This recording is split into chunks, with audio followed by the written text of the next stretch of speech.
গ্রাম বাংলার এক প্রান্তে ছিল এক বিশাল বাঁশবাগান। দিনে সে বাগান যেমন শান্ত, রাতে তেমনই ভয়ঙ্কর। লোকেরা বলতো ওই বাঁশবাগানে থাকে এক শাকচুন্নি। শুনছ, ঘরে আজ চাল শেষ। জানি কমলা, কাল আবার জমিদারের ক্ষেতে কাজ খুঁজতে যাব। বাবা, আজ আমি বাঁশবাগানের ধারে খেলতে যাব? না না, ওখানে যেও না, ওটা অভিশপ্ত জায়গা। গোপাল জানত বাঁশবাগান নিয়ে গ্রামের নানা কথা প্রচলিত। চল না একটু ভিতরে যে। আমি যাব না, ওখানে শাকচুন্নি থাকে। টুনু জোর করে ডেকে নিয়ে যায় তার বন্ধুকে।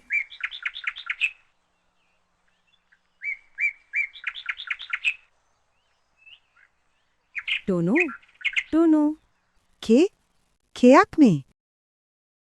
আমি এই বাগানের রক্ষক।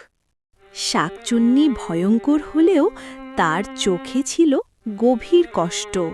অনেক বছর আগে এই শাকচুন্নি ছিল এক গৃহবধূ। তার স্বামী মারা গেলে জমিদারের অত্যাচারে সে আত্মহত্যা করে। আমি অন্যায়ের শাস্তি দিই, ভালোকে কখনো ক্ষতি করি না। গোপালের ছেলে বাড়ি গিয়ে সব কথা খুলে বলে। গোপাল তার ছেলের কথা শুনে ওই বাঁশবাগানের দিকে যেতে থাকে। গোপাল, থামো, ভয় পেও না, তুমি সৎ মানুষ। মা গো! শাকচুন্নি গোপালের কাছে আসে। গোপাল, তুমি সৎ মানুষ, তাই তোমাকে আমি কিছু দিতে চাই। এটা নিয়ে তুমি সারা জীবন কাটাতে পারবে। ওইদিকে জমিদারের কানে খবর যায় যে গোপাল ওই বাঁশবাগানে একটা শাকচুন্নি বসবাস করে এবং গোপালগণের সাহায্য করেছে। কি? বাঁশবাগানে সোনা? সব আমার হবে।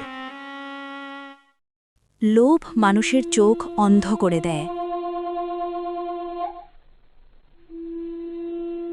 জমিদার জোর করে বাঁশবাগানে ঢোকে। লোভীর স্থান নেই এখানে। তুমি এখান থেকে চলে যাও, নইলে তোমাকে প্রাণে মেরে ফেলব। ঠিক আছে, আমি আবার আসব, তখন দেখব তুই কি করতে পারিস। লোভী জমিদার, তোর জন্যই আমি আত্মহত্যা করেছি। জমিদার সেখান থেকে রাগী মনে চলে যায়। জমিদার এক তান্ত্রিককে ডেকে নিয়ে আসে। শোনো তান্ত্রিক, ওই বাঁশবাগানের পৃথ্বীকে বন্দি করতে হবে, ওর কাছে অনেক সোনা আছে। একদিন রাতে জমিদার ওই তান্ত্রিককে নিয়ে বাঁশবাগানে যায়।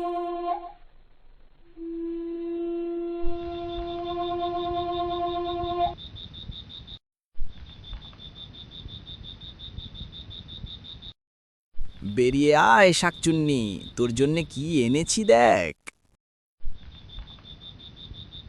শাকচুন্নি তাদের সামনে আসে এবং তার চোখ রক্তের মতো লাল। আবার এসেছি সেখানে তুই? লোভী, তোকে মরতেই হবে। তবে এই নে। বাঁশবাগানে আর কোনো ভয় থাকে না। জমিদার মারা যাওয়ার পর সেই শাকচুন্নি সেখান থেকে চলে যায়। গোপাল, তুমি সৎ থেকো। তারপর থেকে গোপাল বড় লোক হয়ে যায় এবং গ্রামের মানুষকে অনেক সাহায্য করে।